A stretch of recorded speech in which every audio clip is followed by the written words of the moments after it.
J'ai le grand plaisir aujourd'hui d'être en compagnie d'Emma, une BDaste militante et engagée. Bonjour. Bonjour. Merci de nous recevoir chez vous à Paris. Alors moi je suis ravie de vous rencontrer parce que dans le milieu de la BD, vous avez quand même ouvert une voie, celle de la BD vraiment très militante, avec comme sujet de prédilection les inégalités femmes et hommes. Vous avez notamment contribué à mettre en avant une notion, c'est la charge mentale. On peut dire que c'est quand même grâce à vous, en partie, si aujourd'hui c'est autant répandu, si on en parle autant. Oui, en fait, la notion de charge mentale, c'est pas moi qui l'ai inventée, donc c'est une sociologue française qui s'appelle Monique Eco, mais c'était resté dans un milieu très universitaire, ça n'avait pas dépassé les cercles académiques, on va dire. Et en fait, moi, quand j'ai lu sur ce sujet de la charge mentale, j'ai dit, mais en fait, ça parle de moi.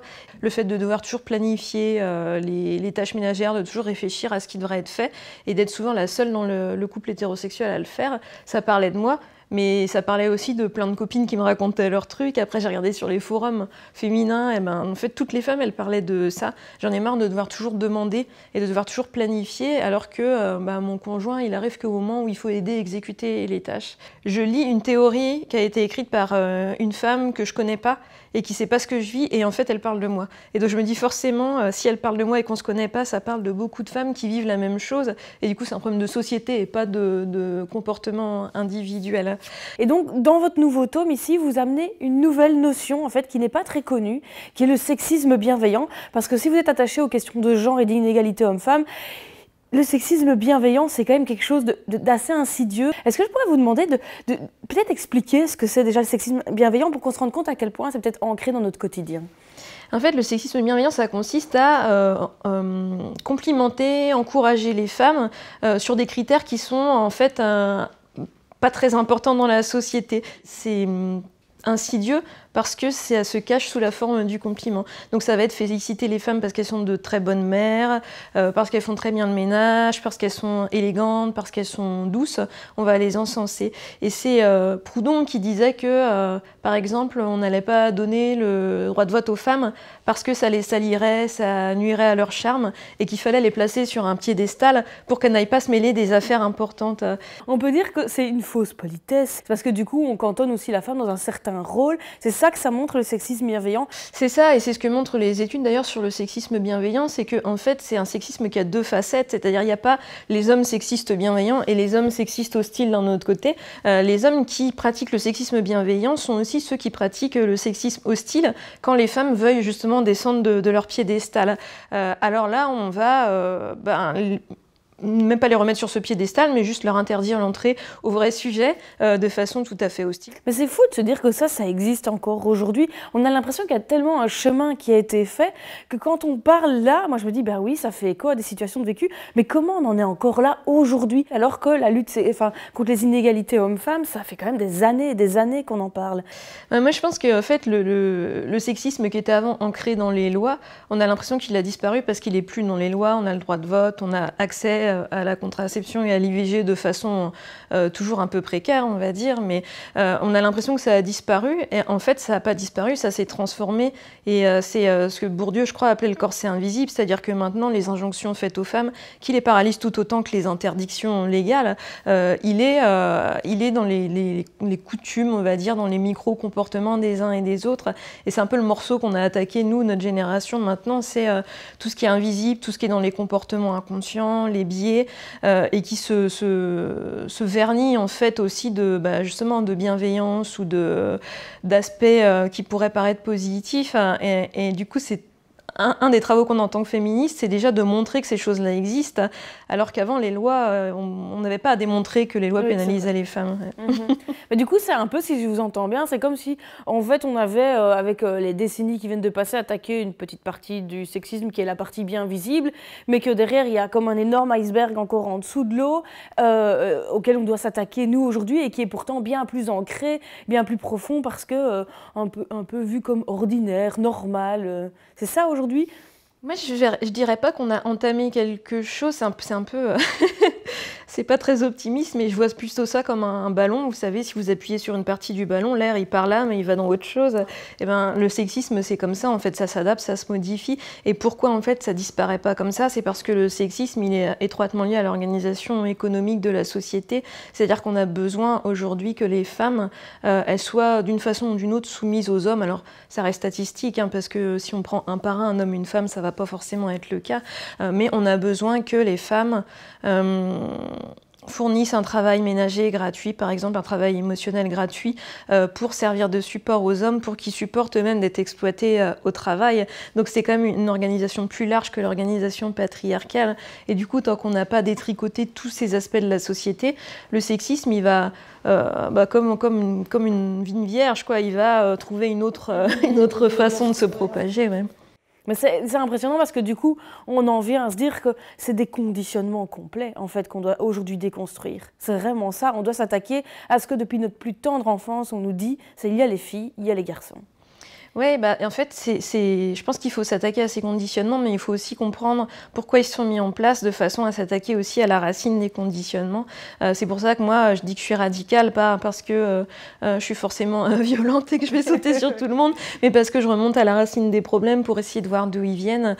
Et donc, du coup, effectivement, à la naissance, on prend toutes les émotions humaines, on les divise en deux, on donne la moitié aux filles, où ça va être la douceur, ça va être la gentillesse, l'écoute, et puis on va donner l'autre moitié aux garçons, ça va être plutôt le courage, l'ambition, l'agressivité, et la société va se construire comme ça. Il y a vraiment un déséquilibre qui se crée alors, ou peut-être on pourrait expliquer comme ça le fait qu'on n'est pas tous des êtres humains épanouis aujourd'hui? Oui, tout à fait. En fait, les émotions humaines, elles sont toutes nécessaires. Il n'y en a pas une qu'on peut remplacer par une autre ou supprimer. Donc le fait de diviser en deux comme ça, on ampute les êtres humains d'une partie de quasiment la moitié de leur capacité. Exprimer ses émotions, ne pas en avoir honte et savoir mettre des mots dessus, en fait, c'est le moyen qu'on a d'aller bien, quoi. Et derrière, en fait, pourquoi ça ne change pas? Pourquoi on n'a pas plutôt dit, mais en fait, moi, je vais avoir accès à toute la palette des émotions? C'est notamment parce que c'est assez facile de pousser les femmes dans la voie dite masculine, c'est-à-dire de dire vous avez le droit d'exprimer votre colère, il faut s'émanciper, ce genre de choses. Mais en fait, moi, quand je discute avec des jeunes garçons, enfin on va dire des adolescents de ces questions-là, comme le patriarcat, c'est un système de domination, et que du coup, toutes les valeurs dites masculines, elles sont considérées comme supérieures aux valeurs dites féminines, c'est compliqué d'encourager les garçons à s'intéresser aux valeurs dites féminines, parce que ça représente une perte de pouvoir, une perte de chance dans la société aujourd'hui. C'est pour ça qu'il faut aussi faire en sorte que être doux, que s'occuper des tâches ménagères, ça ne soit pas pénalisant dans la société aujourd'hui, parce que il y a plein de sondages qui montrent qu'une des plus grandes peurs des garçons, mais très jeunes, c'est d'être traité de fille, en fait, c'est d'être pris pour une fille. Voilà, ça montre que le trajet inverse va être difficile à faire. La question des genres, elle est enracinée vraiment dans tout ce qu'on vit au jour le jour et au quotidien. Qu'est-ce qu'on peut ressortir comme mode d'action, comme solution, comme piste, comme voie possible pour aujourd'hui faire en sorte qu'on attaque justement ce gros sexisme ordinaire, on va dire ça comme ça? Bien sûr, il y a le point ultime qui est de changer l'organisation de la société, mais avant ça, on peut déjà changer notre cadre de vie à nous, c'est-à-dire que, en fait, espérer qu'on puisse micro-manager ses comportements comme ça, chacun dans son foyer, c'est peine perdue, c'est épuisant, et comme toute la société pousse dans l'autre sens, ça revient vite au point zéro. Donc du coup, ce qu'il faut essayer de faire, c'est complètement changer le cadre, c'est-à-dire mener un travail de fond sur l'organisation de la société, et pour ça, ça peut être un peu décourageant parce qu'on se dit, mais par où je commence pour changer le monde? Et on peut commencer tout bêtement par discuter autour de nous, partager des idées, parler de politique. Ça, c'est un truc que les femmes se refusent trop encore. Et puis, si on a un peu de temps, ça peut être aller dans un collectif féministe, participer à des actions. Et puis, pour traiter aussi cette question de l'organisation économique qui est étroitement liée à la question patriarcale, ça va être participer aux luttes sociales. Donc, il y a plein de choses à faire immédiates, de terrain, qui permettent de rencontrer les gens, qui permettent d'être moins chez soi et moins isolé, et qui font vraiment avancer les choses. Et s'autoriser peut-être aussi à retrouver cette palette complète des émotions, qu'on soit un homme ou une femme, alors s'autoriser à avoir les émotions dont on nous a privés alors quand on était enfant, ça c'est aussi une piste qu'on peut faire, tout un chacun. S'il y a des solutions collectives, celle-là elle est plutôt individuelle, mais s'autoriser ça aussi c'est important. Je pense que c'est important d'être conscient qu'on est privé de ça et de commencer à travailler, mais le problème c'est que On peut dire aux femmes s'autoriser à retrouver la colère. En fait, le problème, c'est que quand elles vont se mettre en colère, on va leur dire qu'elles sont hystériques ou qu'elles ont leurs règles. Un garçon qui pleure, il a beau savoir qu'il a le droit de pleurer, le jour où il pleure, on va le traiter de fille et on va lui dire « Allons, t'es un bonhomme », les adultes autour vont lui dire ça. Donc je pense qu'il faut avancer toutes les pièces en même temps, en fait. La prise de conscience, mais aussi pas non plus se mettre trop de pression en disant « Mais moi, j'arrive pas à me mettre en colère », en fait, faut pas culpabiliser parce qu'il y a toute une société derrière qui rend pas ça facile. On se rend compte que le chemin, il est encore long quand même. Hein. Oh oui. Parce qu'il y a énormément de conditionnements à déconstruire et puis ça peut faire peur aussi d'une certaine façon parce que effectivement, par où attaquer le problème. Enfin, moi, je reste là, je vous écoute, je me dis, c'est vrai qu'il y a plein de choses à faire. Je me dis, mais c'est tellement énorme à attaquer comme problème, ça me paraît tellement fou qu'aujourd'hui on en soit encore là en fait, que effectivement ça peut faire peur, mais c'est dans le collectif qu'on trouvera la réponse alors. Oui, parce qu'en fait les luttes collectives c'est toujours des accélérateurs, c'est-à-dire qu'on est chez soi face à ces problèmes et ces blocages et ces conditionnements, on a tendance à étouffer, c'est très anxiogène de se dire par où je commence, qu'est-ce que je change. Dans les luttes collectives tout s'accélère et puis les moments où on se décourage, il y a les autres qui viennent pour dire je pense comme toi, lâche pas. Donc en fait le fait d'être ensemble et le fait d'être dans l'action et de rencontrer des nouvelles personnes, ça permet de mettre des curseurs sur lesquels on ne va pas revenir en fait et d'avancer plus vite que juste en essayant de se changer soit tout seul dans son coin. Eh ben, merci pour tous ces conseils. J'espère que si un jour on est amené à nous rencontrer, on pourra dire que les choses ont évolué. Mais en tout cas, je vous souhaite bon vent pour l'écriture du 5e tome. Merci beaucoup.